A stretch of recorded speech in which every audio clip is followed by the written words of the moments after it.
Man, what's your question? The question is, that was a crazy game. You got a team missing 23 out of 26 threes. You know, you found a way to, like, survive that. Not even survive, like, your team thrived through that game. Like, how did you kind of, hold on with the paint differential like it was? And how you, I guess, promote the Kings' poor shooting, if you will? No, I mean, I thought we did a good job defensively. I thought we did a good job of scrambling, making them turn the ball over a little bit.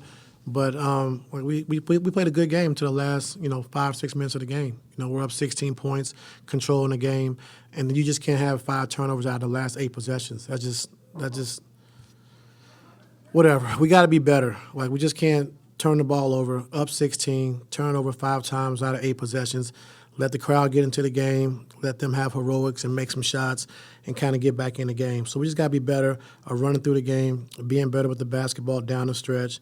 And like I said, we could have been trying to get some rest for a hard game we got to play tomorrow, So that's the type of things that can't happen, Just run through the game, play the right way, take care of the basketball, and then we could have been getting a little rest going into tomorrow night, which is going to be a tough game, like I said.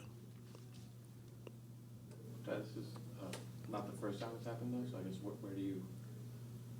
what changes from here as far as closing the game out today? We won. That's the biggest thing that came out of this. But it's the same thing we talked about the last 4 or 5 games. Get up 15, 16, and then just start having careless turnovers. Like, we got to be better than that. And if we would have done that, we'd probably have 3 more wins under our belt. We just got to be better. And I'm a little frustrated right now, so I apologize. But, take it from a good win, a great road win, playing against a team that's been playing good, had a good East Coast trip, and come back and, being up 16 and just, end the game like that. So we got to be better. What do you kind of tell the team? Like, do you wait till tomorrow to say something like that? Being that you got to coach them anyway tomorrow?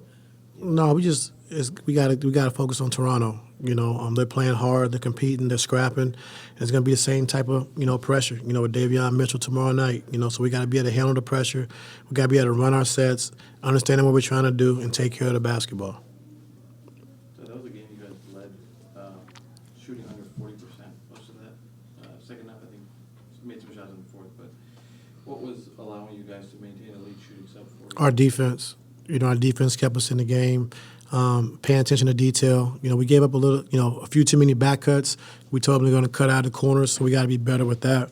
But overall, I thought we did a good job just shrinking the floor, not overextending with Fox, letting him get downhill. And he kind of took over, in that fourth quarter and down the stretch. But overall, I thought we did a really good job defensively, which allowed us to, stay in the game until we caught an offensive rhythm. Norm had a career high 12 rebounds today. First career double-double for him as well. Anything else you can add after what he's been doing so far this year?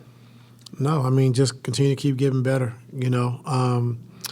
Made a big 3 down the stretch. He's been playing good basketball for us, making the right passes, making the right reads, getting to the paint, taking his 3-point shots. And then, like you said, 12 rebounds is huge, especially, we had to play small tonight. And, for him to have 12 rebounds was huge because we needed every one of those. What was the decision with no Kai today? Just curious. I wanted to play small. What did you see early in that game that helped James get off to such a great start? He had 15 points, got to the line. Yeah, he got to the line, yeah. I think they, fouled him. Fox fouled him on the first play of the game.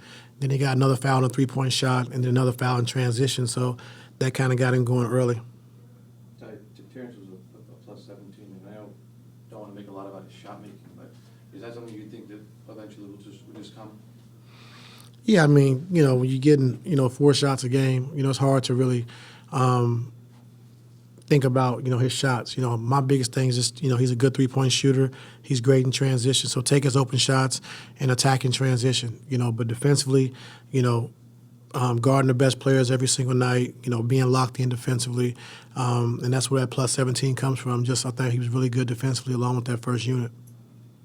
Amir's been a closer for you guys pretty much all year now.